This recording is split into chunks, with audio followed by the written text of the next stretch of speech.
স্বপ্ন শুধু ধনী আর শহরের মানুষের একাধিকার নয়, এই কথাটা যেন বাস্তবে প্রমাণ করে দেখালেন একজন অটোচালক। অবাক করা এই গল্পটি লালমনিরহাটের পাটগ্রাম উপজেলার একজন অটোচালকের, যিনি নিজের হাতে বানিয়ে ফেলেছেন একটি উড়োজাহাজ। জানা গেছে, উপজেলার বহুল আলোচিত দহগ্রাম আঙ্গরপোতা ভূখণ্ডে গুচ্ছগ্রাম বাজারের ইউনুস আলীর ছেলে সোহেল রানা। দু ভাই দু বোনের মধ্যে তিনি দ্বিতীয়।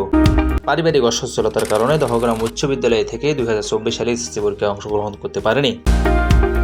বাবা ইউনুস আলী গ্রামে গ্রামে গিয়ে ফেরিতে করে মালামাল বিক্রি করেন। মা শাহিনুর বেগম গৃহিণী। সোহেল রানা পেশায় একজন অটোচালক। ছোটবেলা থেকেই আকাশে উড়ার স্বপ্ন দেখতেন, কিন্তু আর্থিক সচ্ছলতার সংকটে অসমাপ্ত ঘটে এবং জীবনের বাস্তবতা সবকিছু মিলিয়ে নিতে থেমে যেতে হয় তাকে। কিন্তু থেমে যায়নি তার মনের আগুনটি। ইউটিউব দেখে ও পুরনো বই ঘেটে নিজেই শিখেছেন যন্ত্রপাতির কাজ। দিন শেষে ক্লান্ত শরীরে ফিরে এসে কাজ করতেন নিজের স্বপ্নের উপর। বহুদিন ধরে অটো চালিয়ে সঞ্চয় করেছে, প্রয়োজনীয় টাকা পয়সা সংগ্রহ করেছে, পুরনো ইঞ্জিন, লোহার নানা যন্ত্রাংশ।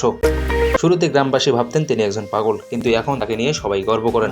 ছোট থেকেই এইসব বিষয়ে একটু বেশি আগ্রহ ছিল। প্লেনের বিষয়টা নিয়ে, যে এটা যেহেতু হাওয়ায় উড়বে, তো অনেক এগুলা কিনে পাওয়া যায়, যেখানে অনলাইন মার্কেটে আছে, এগুলো রেঞ্জ খুবই কম, যেই কারণে মনে করেন যে বেশি দূরে নেওয়া যাইতো না। তো এটা আমার নিজের হাতে বানানোর উদ্দেশ্যটা হচ্ছে আমি নিজে মডিফাই কাস্টমাইজ করতে পারবো যখন তখন, যেটা মনে করেন যে সমস্যা হলেও পারবো। মূলত জুলাস ভাইয়ের যে ভিডিওগুলো আছে, ওর ভাইয়ের চ্যানেল আছে, ওই চ্যানেলটা থেকেও আমি অনেক কিছু শিখছি।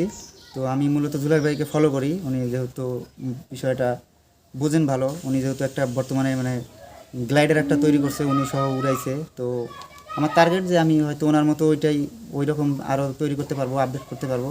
তো টাকা পয়সার কারণে আমি হয়তো অতটুকু যাইতে পারি নাই, সেই কারণে আমার এই ছোটো প্ল্যানটা তৈরি করা। আর ছোটো প্ল্যান তৈরি করলে হাই দিক দিয়ে আমার জিনিসগুলো বোঝাও হয় ভালো, ঠিক আছে। তো এটা মূলত এখন আমার টার্গেট হচ্ছে যে আমি এটা যেহেতু উড়াইতে পারছি, নামাইতে পারছি, সব ঠিকঠাক সাকসেস হয়েছি। তো এখন আমার পরিবারের থেকে যদি আমাকে ওই রকম হেল্প করতে পারতেছে না, যেহেতু যেই কারণে আমার অনেক কিছু আটকে আছে। যেটা আমার একটা এখন মেন স্বপ্নটা হইতেছে আমার পাইলটের লাইনে যাইতে পারলে এটা আমার একটা স্বপ্ন যে আমি পাইলট হব, এইরকম একটা স্বপ্ন। News desk, Patgram television.